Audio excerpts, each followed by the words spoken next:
si Isla Marking.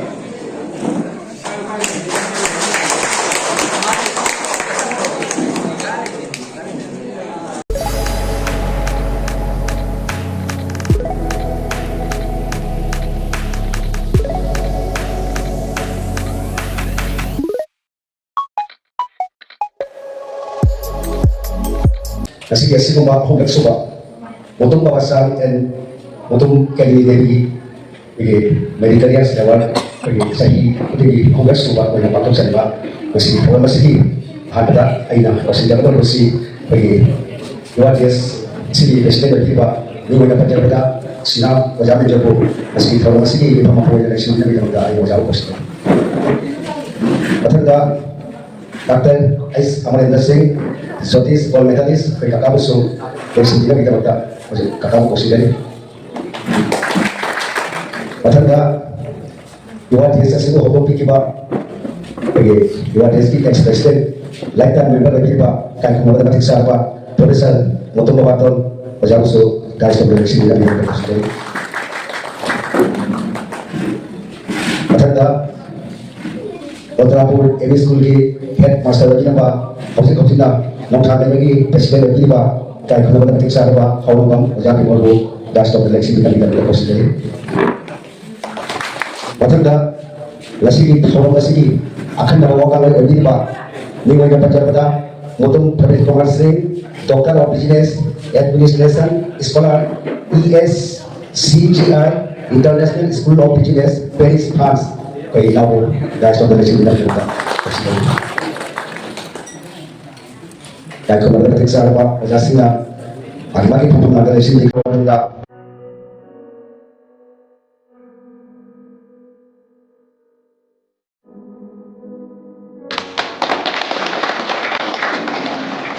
Nasi, sige, kurang sita, minggir tiba. Lalu apa? Lagi cari susun macam makhluk kopi ba, kopi bi, kopi singgu, ayah. Bon tarang pergi wena. Iwan desi, maju lagi. Tarang na, oksa berapa na? Ikat macam ni. Iwan des, bon tarang na, percin na, pelang na. Masih ni. Jadi aku sebenarnya betul. Babacaan mo mutung tiri dagi Negus Award se eko na hunggang sibu sobat ko na hunggang sigi masakta ko na hunggang sibu yokat bagi patanta hunggang sida opa jawa aduga loina na hunggang sida eko gi mahisang ahum kaklay antara pres kulani kaklay amana English medium ni amana bilingual Manipurian Bengali medium school lay school ani sisu Joksa poina high school ani sidagi hajana mai pataba anam sing adu tabu sobat pagi pandanda adu ki pandanda poina masih award se pijamai matanda hinan mai ba apnu maga poina asuba ba pre plan ba hunda ba kaya mangyong na sen sa hunda ba mau mengandang ay tamjage pergi mesti se higher secondary exam lalu result sekali apa nak fight untuk jadi ada mutum bacaan mutum kali merit award hokiba tahi lagi hokiba anan singko mesti jadi homfra ini sudah untuk berapa ada jadi hasilnya pasang bangunan ini jam sana pasang aduna saya punya ijil ibul apa tadi result sih saya nak sih ajung result saya ukur punya barang mana aku nium tak boleh aduna aku masih di awal saya langsung lagi kau ini sudah asyik kumba anan sih atau kungi baca sih tunggi jumbi dia boleh coba tunggi mangan boleh coba anan sih itu putar saya kita kan kali matra tahu dia yang nanya kan nium tak aku nak belajar nak jadi kali matra di kali macam kata motor su kalau motor su kira kan apa yang punya apa sih ada atau waktu tu dah aku nak ini sudah apa nonglai musikuma ihul maka thola kana ai kai majenba ai oja lengsin diriba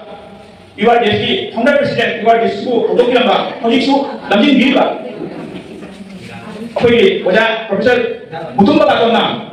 maka eko tanah ba kai mulai pun deko amasa asi pau ta mana as anam sing bahasa orang ni kaki kau ni aku ni isam dalam buku dalam buku asam apa yang jawabnya untuk kena kau ni aku ni kau ni lagi hal dua masalah kau tak aku ni yang masih kau tak ini satu orang hanya macam anda kalau masih adalah saya sekitar di jadi pastor ba anam bisa aku cakap anda buat kau nak kira tak kau nak apa itu cara asam with due permission laku cek mayam khang jare madu khang jare sidi mananda apanya limu nangam bola ta jadi mandala dina session laku cek ana mayam na dingam daba tungai daba kambiro ya je se berpikir plan ai aku tadi ana kuda ki ba ali ba ini ihulama lagi yang si ihulama lagi mari di mana di apa mana iwan desi wana di apa dia udah babasona anak-anak sudah ada sekali pastor bangan sudah ahan bontar itu ina hai smart ba anak sudah lupa bising mengaga jam ini odah cuma ini karena mali ini huri adeli lemur ba hadisnya kudi maka lupa bising memang ini masih sudah na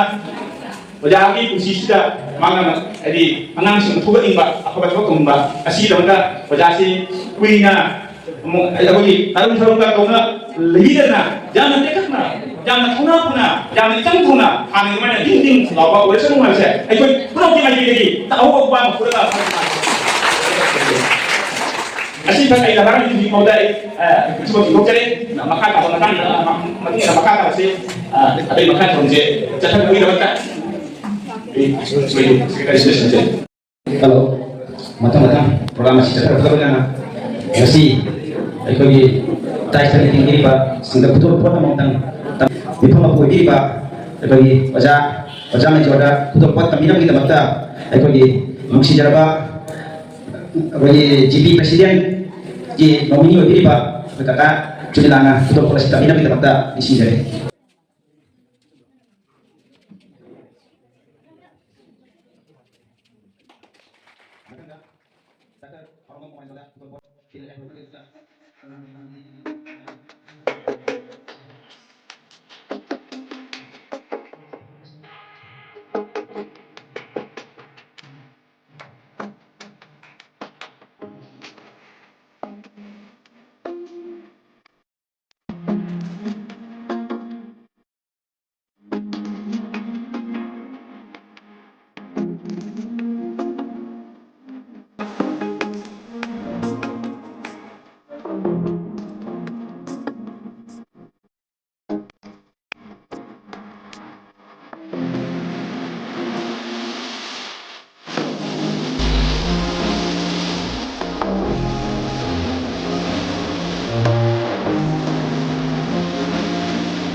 Masuk tidak kerja dengan para Amerika menjadi bisa mereka ada kenapa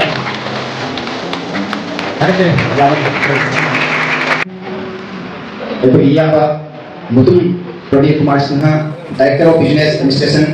Scholar ESCGI International School of Business Paris and France bagi iya pak Pradeep Nawahim Adratan kami lebih terletak di sini untuk mampu ahan mamaktada morokna kramjari aina angang singsida haijari se kaino harkati aina mekai macha singda nungai tabse ada ai satu kotha banga tawbe ai hingba yare ka adum lai thok retirement ko ngai lai why don't they experiment their life ai tai kari to ya ga na mitche pang thi dri no se aduna aina ai madugi course ki tamak tasubji sem sada aduna angang singsida nasi gi tanja sida kitang pukning changna taraga ai wai yam sang ma kha hai ra oi yam na te sita ngai wa mang ya la ma ni ko kitang punsi da awon ba purak kana ko ai khoi society ai khoi community se amtang wa ba thak ta pukhasi simai tham je ko auje aina nasai su hai ja kre narik tam ban wer ka khoi maximum me de lai ba pha ba khara na thabak chang khara ka maximum de akoi kaya hani punsi se potlom daw na hing mahai tayo try matang da ay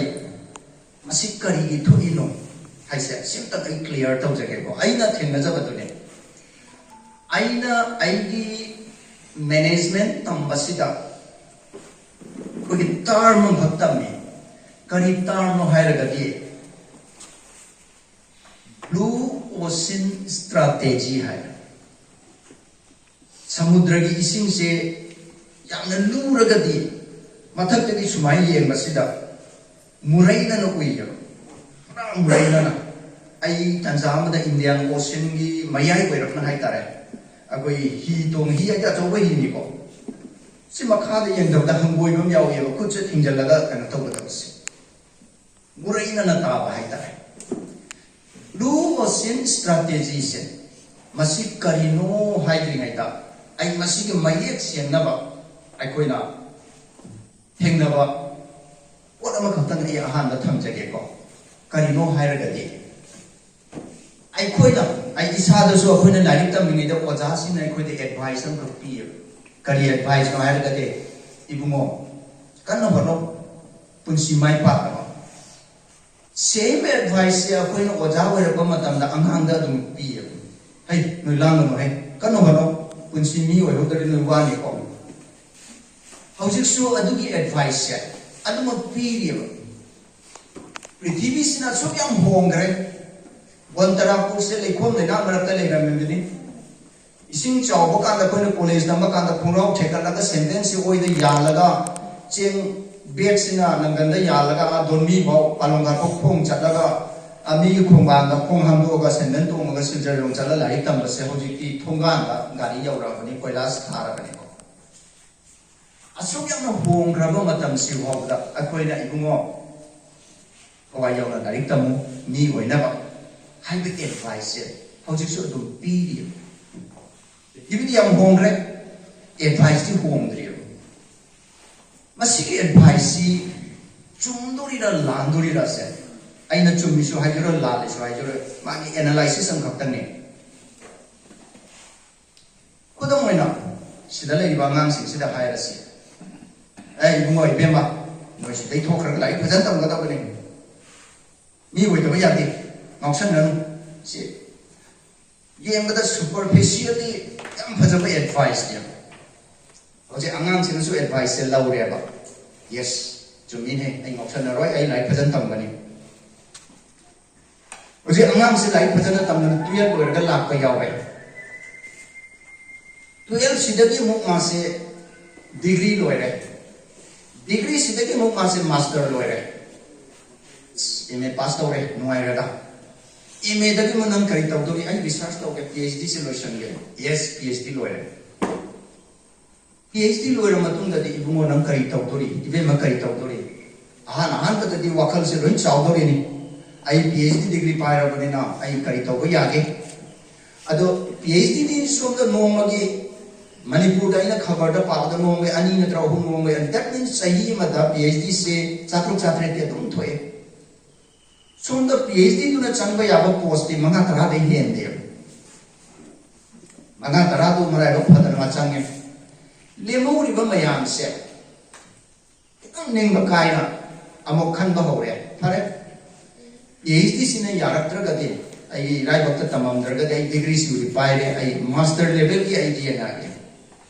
master level di MA loiba lising mathakta leile masu changsal le lising amga chama chatuk sina master gi level dari kun kun tha de lograni lemo ri ba mayam se mo nge mo le lograni matam tu mana mo khale are ai master level si lai bakta le ram dar ga di ai graduate ki level se dai try tawrani graduate di graduate lising tara ko mo leile masih tinjala lakukan graduate tadi kerana malau berapa ama free the kau lagi. Fine level kalau pasti mana mau kalah apa? Ada dah domain tahu saya irai bakal lembre. Private ni khang dia mani khang dia. Ai ama bu phang di chang lagi. Adu berkati magi punci si haurak pada bon na hogre ko. Loisalak pasi poklaki don dum pikar ini. Adu di matam mama dah kau ina. Nang lain pasal tamu punci ni kau itu ya dia ini pergi advice ya. How to kana di berkana dah berapa itu. Advice itu outdated. Ni nak tamu kar tu mama tam dah ini sanggari tu macam berita ini. Advice ni poktak ni. Matang lucu na dah poktak ni. Masih ni apa ini kita analyze tahu ini sih. Aduna, ini management tahu dah semua ini blue ocean strategy. Igok macam di samudra ki thawam. Igok macam hai se kari gino. Si cuma satu gina tipu, aku pun sih tu. Every step apply tahu ya. Kemain tahu ke apa? Ukri yang ada. Nga padana lego pukri mata nipa mana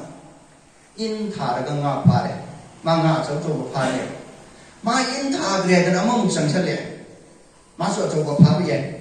ama muk chang chale ada chau bu so lu thok ra de ma cha la ni ma cha si lu thok ra de in ma se mu inara ni munara ni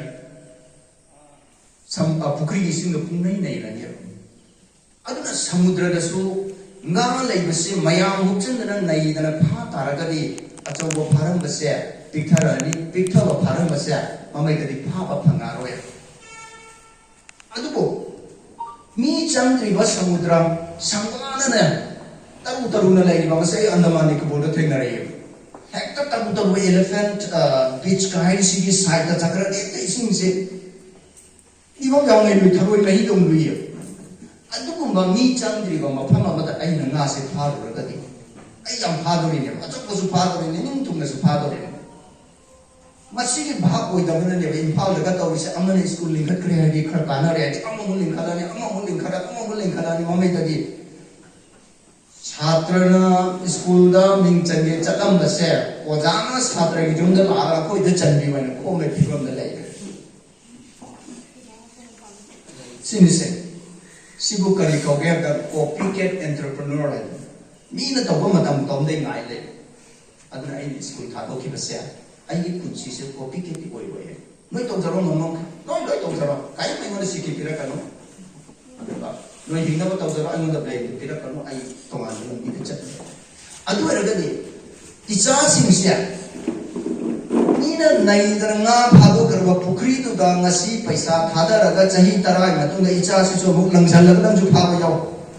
phara gana nara rai bakin phada ga su narai bakin hai na aina injan gana lai kaman bai sa ludra sigi area si icha si bi punsi ai se family tree da atau masalah ni apa? Ini mata temui masalah ni, moi mata kita calon calon masalah ni yang lah kata benar. Aduh ni masalah tu king lau na masalah king na hujur kata betul. Aina guide tu bersuara kadi, aina lanjin bersuara kadi. Icha tu masalah tu tinjang tu koi dori ni. Mah tinjang tu kaya se isu hak tinjang ni, macam tinjang ni.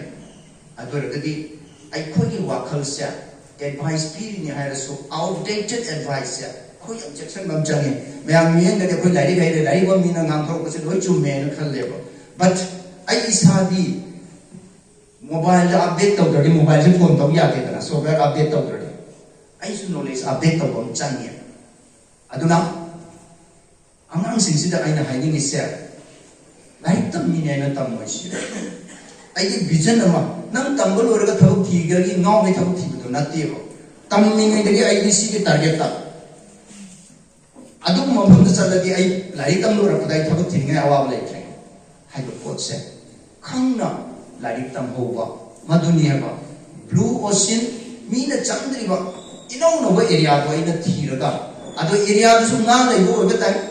area ni ngal lagi tu mau orang tu ba ngau tu ni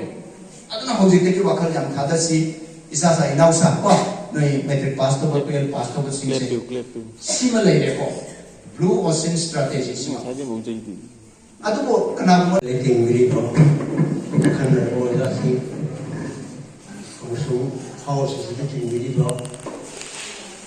아트사들이 무슨 가지엔시 너무 보이는 보는 일이 아니거든. 아이시 오자 아무리 뿌리지. 자, 비시 와양 망갈리, 망닝갈리. 아두고 숙양 망는 거, 망은 거 오자 아이시. 우집티 아이 그대로. ayam ay 80 years tala pamingro ini aduna ay yang mangi yung jahi sina misi control tori sing anga na ni matam de mine tu ne hasu masagi ay ngang aduna hindi na ngang bagi habit sila mani adun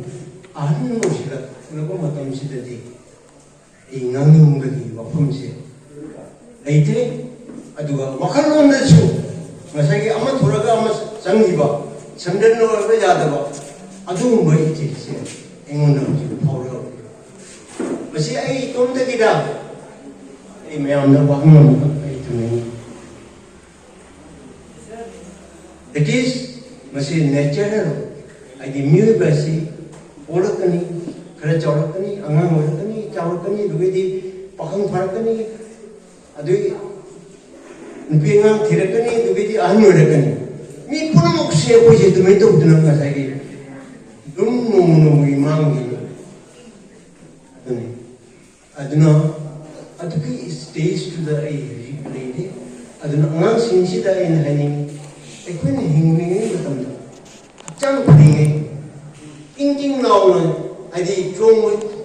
chatpa ngami matam sida apu hona hu to अखोने खरा होना हो बतो मधुना कोई पुंसीगी अखोगी life की मधुना कोई करने उन पैसा हम पाएगा money is the root of everything पैसा है बसे पैसे की मतलब ददी इधर भी पैसा पुनः की root नहीं माउंटे हर पुनः दने नहीं रखो अदों को असिंगा अखंगा अईगुंबा अनवरबा मीना दे हारकनी अईना पैसागी दमत ngaudन जलमबदो होजिक्ति पैसा उरगा आई होंगने चेनिंग ले यावरा अदुना दोइदि पैसा से इंपोर्टेंट नहीं रूट ऑफ एवरीथिंग आबसे चुम्मीब्रा नाकानमदे जेंगोदि लानु नाकानमदे जेंगोदन चुम ममदि पैसा यावद्रबदि कोई हिंगदा adi ni ke mana ni semua atu an nama ko putar gadi mohon pisagi loop jamna nei buduna atu puni adu ma pisadu sin namu kamoy tanu nei pakada amanda tanu nei ni madu pisadu ki importance ajiki maundre magi thawai do is the most important thing for him magi thawai do finally important to the ei thawai sin nei sida अगी पुंसी the समासी काना नब करके थबक तोरम बगे हाइबसे होजिक तकी नोय तन म कदबन आंसिन होले बुताउं सिन सि yes आइने मम्मिगे मतम दा आइने आन नोय जिंगे आइने पंगन सोम जिंगे मतम दा I something to do something for my society I society की दमुता आई की मयाम की दमुता आई इमु मनु की दमुता जायफा वगैरह कोई तो गदबनी हाइबसे अंगम खुदिमक्ता मसिगी वखलुनसे होजिक्ते यौन कोई देगदबनी दुना आई याम पना वांग चादी तुमद्री माना तुमरा matang sidi ekoi ngasigi mutum babachan and mutum mobi keri devi meritorious award 2026 ICSM sigi mai pakabang satra sati singa kudol bot pidunai kai na bokuna kita bakta ahan boya kau thok sirage ekoi ke prize piba sidi pai maning dagi toppers na last oina pini maning dagi oina M Sana Thobe Singha son of M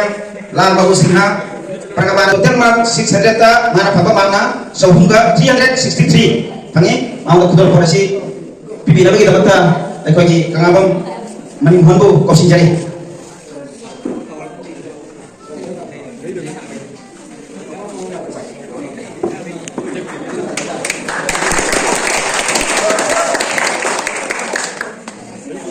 Matang asidi Rosan Singha, son of Biren Singha, Maki Pangama, Sohunga, Mugamari. Asidi price is picking again. Mata, Ekogi, Tazo Mipu, Osinjari.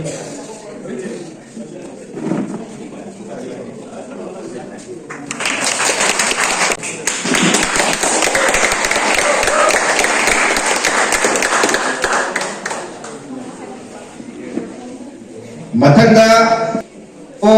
Ranveer Singha, son of Kiran Kumar Singha, Akuana Nishijari.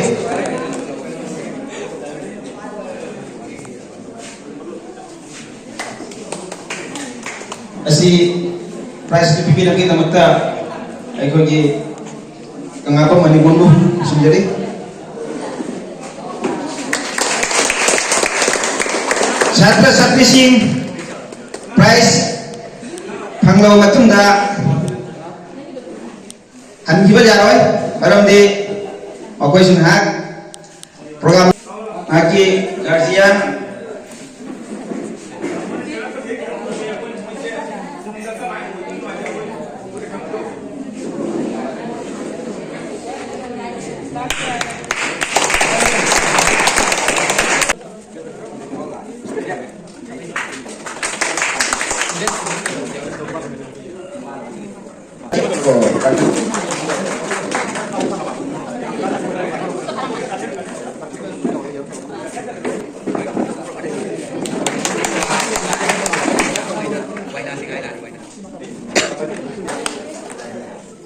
Matang asidi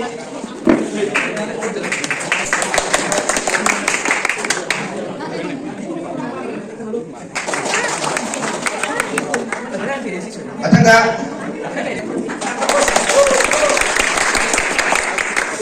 Matanga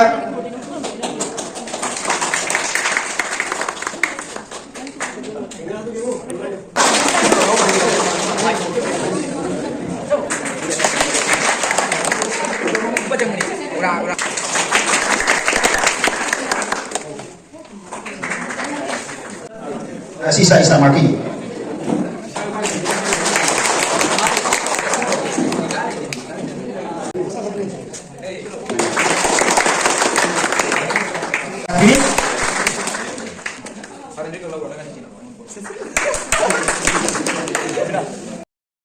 Sam the Chama Pamba, third position, third position dia benar mati kajian sing sulah kita minta di sini dari mati kajian mau buka beres sudah kajian kita minta di sini dari bu masih bakuna lagi bikin lagi minta di sini dari mau itu apa lagi na bikin lagi minta di sini dari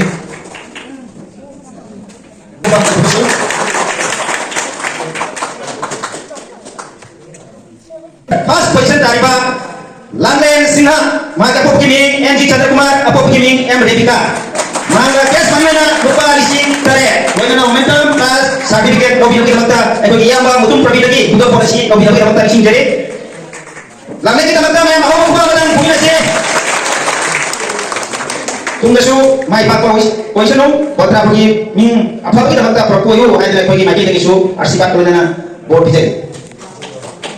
Pergi KS Renuka Bhotrapur Senior Secondary School के छात्री ने माजा को booking ना case मणितोमा Sinha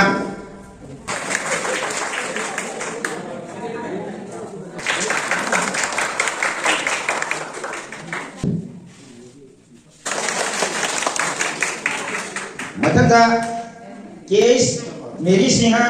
अपोपा case मनिहार Sinha DNP ढलाई के पास तो बनी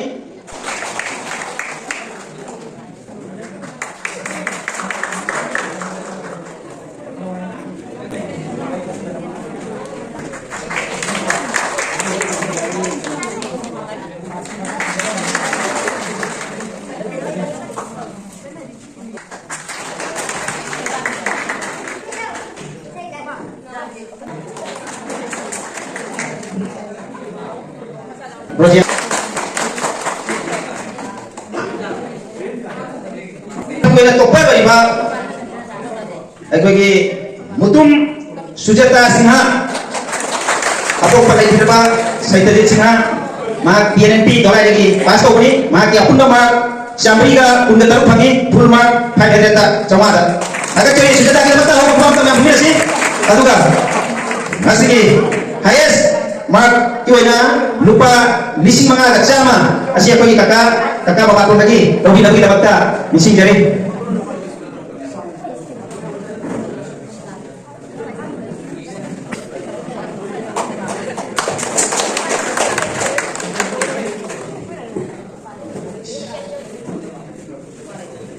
Aduga tanggi yu Syamul Kumar Sinha apa yu Syam Kumar Sinha senior sonai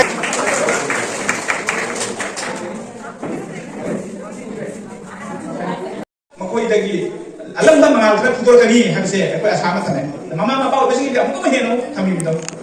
madoi batakta ekegi kobi na ngambi bido asagi ngala yu hunda pha no phana ba doka ma tro tausi ge karinda haksan rakpa wakil se lamphang rakpa matang lagadi ko probi ki number se lobiu probi dexu session sik tobiu aje bese ai anang sik ai khamja ke mama mapa sing su probi ki number se loga isa se asi pas tole ai kan ba tawaga ai isa se mi oi gadage ko ko mi gadage mi ako ko mi oi bese ko mi oi gadage na hai ni se kan mo thagi mi no de ko no khanna le ko apa matik mabun leiba senthok jam na leiba adagi panggul kangba adagi asma silong ke thok ko ngamba ima ipa luna toba asumba ngamba hiena masak na su ko mabun leiba mi wo de wo ko na mi wo ba ne kani mi de ko no mi kani na asi pasin na paso ibang sing saya adu mi mom we biu ha se we hen biu ha se gajan sing su khamjage gajan sing na angan bi da jeng mi go ma do ji aduh sana pasron ni nangan saya ada bara ada tahu kerja bara ada lega GC college dah naga atau orang berkaki college dah tamasmu kan ya mana thagi jum bara pi dana masih lagi isa apa dana jum tak kena isa lagi na pi ba abe di awak tum bijana pi dana thado kono itu topi kan hena section no matam ni hena ni anak sih pas oleh yang pada orang orang mai ba akan orang section betul gadi aku nak kerja ba udah hata juga madu mahi dan sujai nah kena wen section mana canggih habis ya ikan sendai request kau dege buka tapi hasil sudah pasal ya ini hina tu sampai kau bikin wah hina kan ai saja hasil sudah pasal ya atau di ayam mana aku ni pamrih sih kau pergi doktor kau bah engineer kau bah anak ayam ini sekarang doktor itu kan engineer doktor itu apa bah lainnya tu dia ai asa hina ba aina science subject ko tamtar kali ai gi mai se patro suje ata aina asa hina de science ta hina ba aina art ko tamtar kali ai gi pa ko yo do suje mama mapa sina su anan sina su subject so ko tamda dan section na tam ai voice to view kan bi wa ba se ai haje gi national education policy la abdina ko bi di hande ko bi chalu program ale aina kerja betul di national education policy dari kami itu nomor saja first komponen kan kami tambah ya political science ka angka kalau sudah ekonomis ka chemistry kalau sudah